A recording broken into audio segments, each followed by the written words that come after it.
This is April. And this is Tiffany. And you're listening to the Tea of Life podcast, where we enjoy telling each adventure of life. We hope that you enjoy listening today as we dive into this week's episode. Well, today we are here with my niece, Shelley. Yay! Sorry, I didn't know if there's more coming after that. Shelley! A random fact about Shelley is that she was actually due on my birthday. And I remember on this particular birthday that we took your mom to the mall and made her walk and walk and walk and walk, trying to get you to come. Did you make her eat something spicy? I don't remember that at one point. I don't remember, maybe. I don't remember that part. I just remember getting to go to the mall and like spending the entire day on my birthday. So that was like the best part for me. Oh, good. So. Did you skip school for the mall a lot when you were younger? I think I remember stories about that. Because you were like, in other news, the story changes. Not because she was an instigator. It was my grandmother. Yeah, she would come and pick me up from school, and I'm like, but I have a test. And she's like, but we need. But they have a cell. They're having a cell. Yeah. That's funny. Yes. I guess I wanted my own birthday. All right. So you graduated with a degree in psychology and a minor in dance. Yes. Why? So how did you? Just kidding. That is the funniest thing. I know. I said the same thing. Why? Sorry. Like, if literally in college, I would just walk through campus and say, well, these have nothing to do with each other. Yeah, that's what but they're two halves of my brain. And I was like, determined to figure out how to not live a divided life, because I felt like I was always wanting to do one thing, but being passionate about another all the time. All the time. Like, if I wasn't, like, dancing, I wanted to be singing. If I wasn't singing, I wanted to be acting. If I wasn't doing any of that stuff, then I discovered that I was into psychology, and it's like, well, which one do I do first? Totally, my generation epitomized in me when it comes to FOMO, because I always had a fear of missing out on something, because I've had so many different things that I want to do. I've had to just simplify and be like, one thing at a time, because you'll never get you good at those things. But at that point, KSU had just started their dance program. I chose Kennesaw, and then I thought I was going to go in interior design, and it just didn't feel fulfilling at all. It was just one of those things back and forth where I just kind of gave up, and I was like, all right, I'm going to do the basics here. And I accidentally took a psychology class. Like, no, seriously, I meant to take a sociology class, and it was full. And so I was like, whatever, I'm just fulfilling some requirement. Took a psychology class, sat there, eyes wide open, sucked it in. I left that class, and I was like, I'm probably majoring in this. Right. But at the same time, because I was exploring, they had dance classes come up. I've always been known to be dancing. I just didn't know that it was actually something I could, like, pursue. And I didn't know what I would do with it. I just knew that I liked it. But I felt like with dance, because of the teacher that I had, they allowed us to be more expressive, and it wasn't so focused on technique. Now, because that program is so competitive, they have to weed people out. They can't take as many in, and they want to raise the bar anyways. But back then, it was a little bit more exploratory, and the classes I took just, like, put me in the arts bubble, and I absolutely loved it. I had a lot of people around me encouraging me to do that. My youth leaders especially, because when they found something in you, they celebrated it, and I was told to go choreograph more stuff, and just started doing it. And so I was like, this is why I'm probably still in Georgia, because I wanted to leave. I wanted to be like everybody else and go away to college. But I remember as a kid just being like, I don't want to live for the milestones. You know, graduate high school, go to college, get married, have kids. All of those, I was like, can we just, like, mess up the order somehow, or just not live for the next thing? You know, not feel like I have to be the one that's confined to those roles. I believe, honestly, to this day, that kids know what they're going to do when they're little. And you, as a parent, part of your job is to cultivate that, because you get to see it sometimes better than they do. You touched on something there about how you believe that we as children know what it is that we need to do. Like, when you said that, I immediately started thinking back to my childhood. And I can see some things that I did back then that have cultivated some passions now. But what about somebody who maybe can't remember? Like we had talked about before, April, you know, in a time of prayer, just like maybe have Jesus, like, take me back to that place. Right. Like, show me, take me back to where you were. Like, where were you when I was a child, showing me what it is that I need to be doing? Yeah. If they've kind of lost their way. But I also Right, think that's a that good things point. develop over time. That's where psychology comes in. I followed around a lot of these professors and they would just mentor me. So I was on this path originally to do dance and stuff, and then I kind of switched roles because I knew I needed to finish my degree.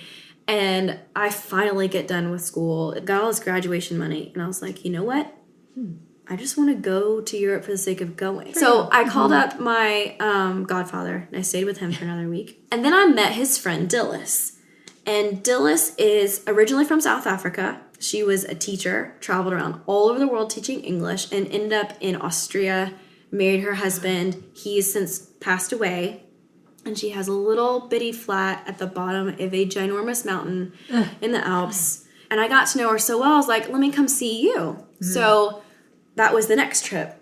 And when I was there was the kicker of why I think the Lord gave me a heart for Europe. Because there's a need here that I fulfilled in you. And for whatever reason, the places that I was in at those moments in time, I ran into constant hopelessness. And I was constantly being fed hope. I cried myself to sleep one night because everything that Austria needed, I felt like I had to offer. And now I understood why the burden was on my heart for so many years, even though I didn't believe in it. And the following week, I was in Dublin. Now, Amanda, she'd been there for a few years, but I'm learning from her as well what she's doing. And the things that she's doing are things I had been doing within youth ministry. She's over there, she's leading this giant youth group, and the youth group over there is middle school and high school.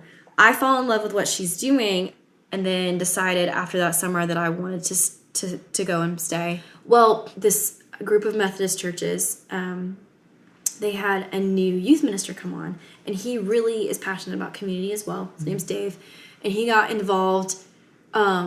He was like, I want to be able to reach the kids that are on the corner.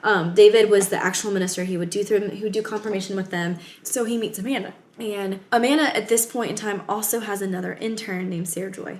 Sarah Joy is with Amanda doing these classes as her intern, going around learning how to do these, work in the schools, lead these Bible discussions, lead them on her own a little bit. Sarah Joy was living with a family in town and was going to have to go home for Christmas because she needed to be with her family, but then she was going to come back. Well, Dave didn't hear that part. Long story short, Dave thought that Sarah Joy needed a place to live, and so he's like, look, I'm about to get married. I'm buying my own place. But all the churches have what they call a manse, or a church property. This church managed to have 2 of them. Wow. And they're like, so the minister already has one. This other one usually goes to the youth director, but I just bought my own house.